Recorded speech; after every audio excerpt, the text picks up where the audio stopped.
ఒక అందమైన అడవిలో కొన్ని పక్షులు ఎంతో ఆనందంగా నివసించేవి. అందులో రెండు పక్షులు ఎంతో స్నేహంగా ఉండేవి. చిరుమయి, పరిణయి వీరి స్నేహితులు. వారు ఎప్పుడు తమ ఆలోచనలను పంచుకుంటూ ఉంటారు.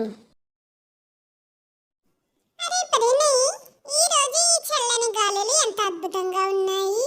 మనం ఇక్కడ ఆడుతూ ఆనందంగా గడపచ్చు.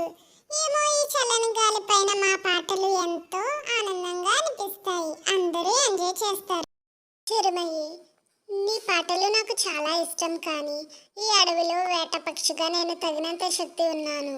నా శక్తి, నా బలం గొప్పగా ఉంటుంది. వేట పడితే నా ప్రతి పందాలలో విజయం సాధించవచ్చు. నీ బలం ఎంత గొప్పదో నాకు తెలుసు పరిణయి. కానీ ఒకసారి నన్ను గమనించండి. నాకు సంగీతంలో ఆనందం కలుగుతుంది.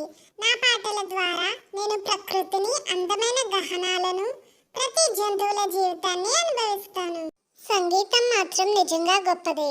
నేను ప్రతిరోజు నా శక్తిని పరీక్షిస్తూ ఉంటాను. ఒకవేళ నీ పాటలను వినిపించినా అది నా ధైర్యాన్ని పెంచేదే కావచ్చు.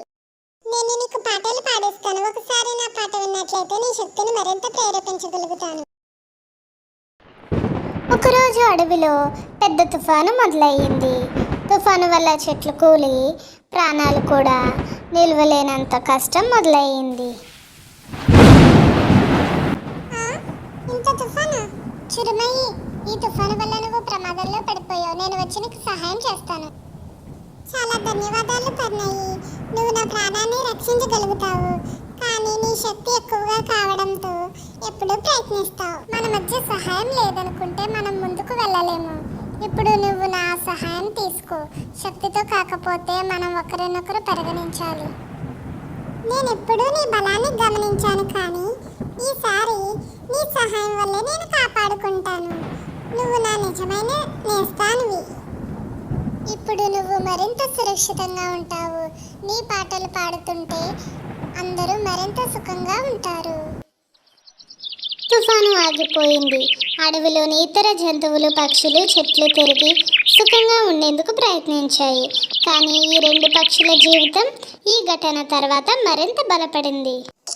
పరిణయి, ఈ రోజు నాకు నేర్పినది, ఒకరి బలం మరియు మరొకరి సంగీతం కలిస్తే అనేక గొప్ప కథలు తయారవుతాయి.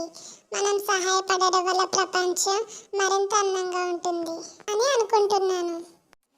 చిరుమయ్య, నువ్వు చెప్పింది నిజమే. మనం జోరుగా ఉండకపోతే ఈ అడవి మారదు. స్నేహం, సహాయం, మానవత్వం వీటిని మాత్రమే అంగీకరించి మనం ముందుకు సాగాలని నేను నేర్చుకున్నాను.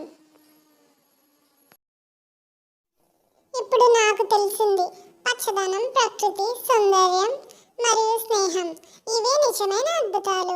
మనం ఒకరికి మరొకరికి సహాయం చేస్తూ ప్రపంచాన్ని మరింత అందంగా చేయవచ్చు. ఈ కథలో చిరుమయి తన పాటలు స్నేహితులకు ఇచ్చే సంతోషం ద్వారా మరియు పరిణయి తన బలంతో జీవితం, లోకానికి సహాయం చేయడం, ఈ రెండు పక్షుల కథ మనకు ఒక గొప్ప పాఠాన్ని నేర్పిస్తాయి. నిజమైన బలం అనేది గర్వంలో కాదు, సహాయం, స్నేహం మరియు పరస్పర ఆదరణలో ఉందని.